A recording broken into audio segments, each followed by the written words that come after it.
तुम्ही वेट लॉसच्या जर्नीवर आहात पण तुमचं वजन कमी होण्याऐवजी वाढतच चाललंय का? वजन वाढणं ही फक्त शरीराची नाही तर आपल्या मनाचीही तितकीच घालमेल असते. रोज सकाळी उठून बरेच जण डाएट प्लॅन करतात, उत्साहानं वर्कआउट करायचं ठरवतात आणि काही दिवसातच आपलं वजन कमी होईल या आशेवर जगतात सुद्धा. हे सगळं अगदी वारंवार सुरू असतं, पण तरीही काही आठवड्यानंतर वजन तसंच राहतं आणि मग वाटतं काहीतरी चुकतंय. पण काय, हेच आपण जाणून घेणार आहोत आजच्या या व्हिडिओमध्ये. So let's start. बेसिकली वजन कमी करणं म्हणजे केवळ खाणं कमी करणं किंवा घाम गाळणं नाहीये. यामागे सायन्स दडलंय.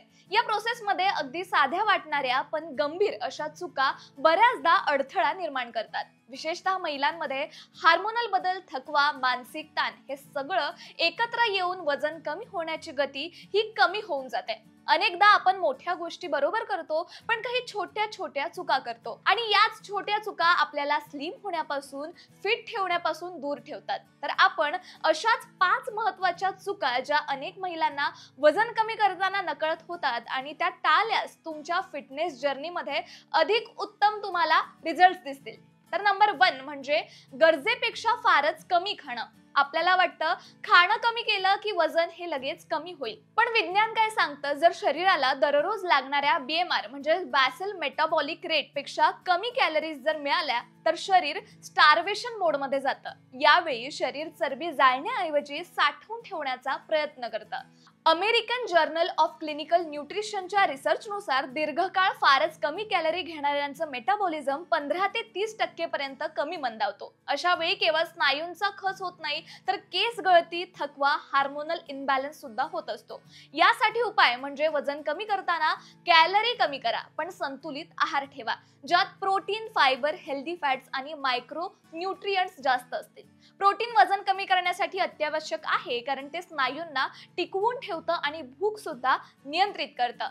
नंबर 2 म्हणजे पाण्याकडे दुर्लक्ष म्हणजे शरीरातलं डिटॉक्स यामुळे रोखलं जातं. आपल्यापैकी अनेक जण पाणी फक्त तहान लागल्यावरच पित असतात, पण खरं तर पाणी हे शरीराच्या फॅट मेटाबॉलिझमसाठी देखील तितकंच महत्त्वाचं असतं. शरीरात चरबी जाळण्याची क्रिया म्हणजेच लिपोलिसिस आणि ही प्रक्रिया योग्य प्रमाणात पाणी घेतल्याशिवाय पूर्ण होतच नाही. पाणी कमी झालं की शरीर फॅटचं इंधन म्हणून वापरणं हे थांबवतं आणि मेटाबॉलिझम हळूहळू होत जातो. यामुळे वजन वाढू लागतं आणि शरीर सुजलेलं वाटतं आणि ऊर्जा पातळी देखील हळूहळू कमी होते. US national academics of science नुसार एका प्रौढ महिलेला रोज किमान 2.7 लिटर पाणी गरजेचं आहे. जर आपण पाण्याची गरज लक्षात घेतली नाही तर डिहायड्रेशनमुळे शरीराचं नैसर्गिक डिटॉक्स हे थांबतं, डायजेशन प्रोसेस ही स्लो होते आणि हार्मोनल बॅलन्स सुद्धा बिघडतो. हे सगळं एकत्रितपणे आपल्या वजनाला कारणीभूत ठरतं. नंबर 3 म्हणजे पुरेशी झोप न घेणं. अपुऱ्या झोपेमुळे शरीरात कार्टिसोल नावाचं हार्मोन वाढत जातं, जो शरीरात चरबी साठवण्याची प्रक्रिया सुरू करतो. जर तुम्ही दररोज 7 ते 8 तासांची शांत झोप घेत नसाल तर वजन कमी करणं कठीण होऊ लागतं. पुरेशी झोप घेतल्यास मेटाबॉलिझम संतुलित राहतो आणि शरीर अतिरिक्त चरबी जाळण्यास सुरुवात करते.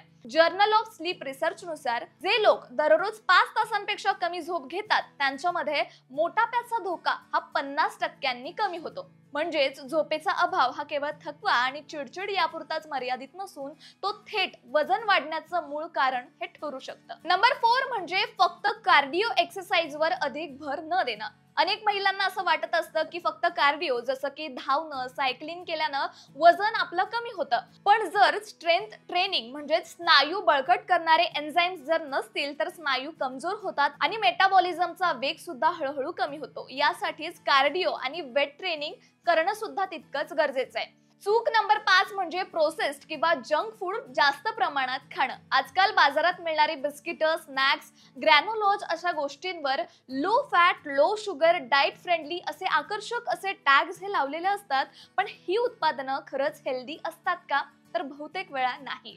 कारण सगळ्या पॅकेज फूड्स मध्ये हिडन शुगर्स, आर्टिफिशियल स्वीटनर्स आणि रिफाइंड कार्ब्स आणि प्रिझर्वेटिव्हज हे मोठ्या प्रमाणात असतात. तर हे सगळे घटक आपल्या शरीरात गेल्यावर इन्सुलिन स्पाइकर्स निर्माण करतात, म्हणजेच रक्तातील साखरेचं प्रमाण अचानक वाढतं आणि शरीर त्या अतिरिक्त साखरेला चरबीच्या स्वरूपात साठवून ठेवतं. यामुळे परिणामी वजन कमी होण्याऐवजी वाढू लागतं. वजन कमी करताना बरेच जण नकळतपणे काही लहान मोठ्या चुका करतात करतात, याच चुकांमुळे वजन कमी करण्यात हा अडथळा निर्माण होतो. काही छोट्या छोट्या चुका वजन कमी करण्याच्या प्रक्रियेला मंदावतात आणि थांबवतात सुद्धा. यासाठीच वजन कमी करताना या चुका तुम्ही टाळल्या तर तुमची वेट लॉसची जर्नी तुम्ही उत्तम प्रकारे पार पाडू शकता. तर हा व्हिडिओ तुम्हाला कसा वाटला आम्हाला कमेंटमध्ये नक्की कळवा आणि लोकमत सखीला फेसबुकवर फॉलो आणि यूट्यूबवर सबस्क्राईब करायला मात्र विसरू नका.